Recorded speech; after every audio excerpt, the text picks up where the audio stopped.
ये arrow mark का हमें डायरेक्शन देख के ही पता करना है एनपीएन है कि पीएनपी है। तो इसमें एरो मार्क का डायरेक्शन क्या है हमारा, सर्कल से बाहर की तरफ, तो कौन सा, एनपीएन। तो मान लेते हैं यहाँ पे अगर हमारा सप्लाई 10 वोल्ट का है, यहाँ पे अगर हमारा सप्लाई 10 वोल्ट का है तो इस लोड को कितना 10 वोल्ट की आवश्यकता होगी, ठीक है। तो सप्लाई ये करंट इस तरह से फ्लो कर रहा है, हमारा सप्लाई जैसे फ्लो कर रहा है। तो ये अगर हम टर्मिनल देखें तो ये इन्वर्टर है, ये वाला कलेक्टर है हमारा, और ये वाला हमारा बेस है यहाँ पे।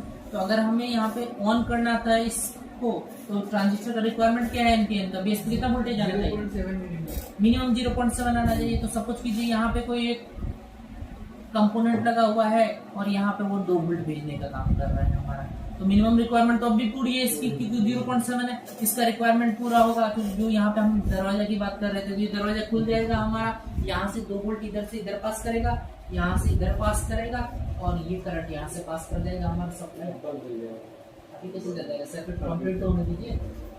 सप्लाई नहीं कंप्लीट होगी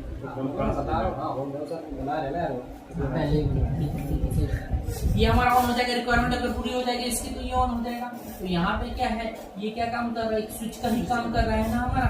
अगर हमें बल्ब को जलाना होगा यहाँ पे, तो इसका बेस का रिक्वायरमेंट पूरा कर देंगे, तो यहाँ से ये सप्लाई पास कर देगा। और आपको पता है कि ट्रांजिस्टर वोल्टेज घटाता बढ़ा तो है नहीं, अगर रिक्वायरमेंट पूरा होगा तो पूरा का पूरा सप्लाई पास करने देगा। तो यहाँ पे अगर इनपुट 10 वोल्ट है, आउटपुट भी हमारा कितना 10 वोल्ट होगा अगर रिक्वायरमेंट पूरा है। लेकिन हमें हमेशा लोड को ऑन रखना नहीं है, ना ही हमेशा ऑफ रखना है। जैसे अभी हम पढ़ाई कर रहे हैं तो लाइट हमने जला के रखा है, ठीक है, आप लोग चले जाइएगा, हम भी चले जाएंगे तो लाइट हम ऑफ कर देते हैं यहाँ पे। उसी तरह से अगर मान लीजिए इस बल्ब को हमें जरूरत नहीं होगी, रिक्वायरमेंट नहीं है, तो इसका बेस का रिक्वायरमेंट वो पूरा नहीं कर रहा होगा जो इसको सप्लाई दे रहा होगा। तो बेस पे अगर 2 वोल्ट नहीं आएगा, कितना 0 वोल्ट भी हमारा ऑफ हो जाएगा। इनपुट पे तो सप्लाई होगा लेकिन आउटपुट पे कोई सप्लाई नहीं होगा। इस तरह से एनपीएन का भी यूज किया जा सकता है, इसी तरह से पीएनपी का भी यूज किया जा सकता है, ठीक है। डाउट है किसी को इसमें, ठीक है। आज का ट्रांजिस्टर का टॉपिक हमारा कंप्लीट हो गया। तो अब आप जब भी आ रहे हैं, चाहे आप कोई भी कंडीशन में हो या कोई भी स्टेज पे हो, आप 4 महीने की क्लासेस में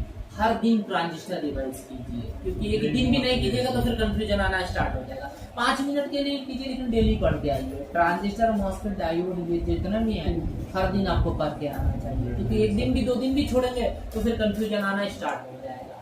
और यहाँ से हमारा इम्पोर्टेंट क्लासेस स्टार्ट हो चुका है, तो कोशिश कीजिएगा एब्सेंट ना करें, क्योंकि बताने के लिए तो फिर बता दिया जाएगा, लेकिन आपको समझ में उस तरह से नहीं आएगा जिस तरह से आपको जो क्लास में बैठे रहेगा उसमें समझ में आएगा। रूल रेगुलेशन है ना लिखा हुआ, उसमें लिखा हुआ है कि अगर आप एब्सेंट रहते हो, आपके फेलियर के लिए हम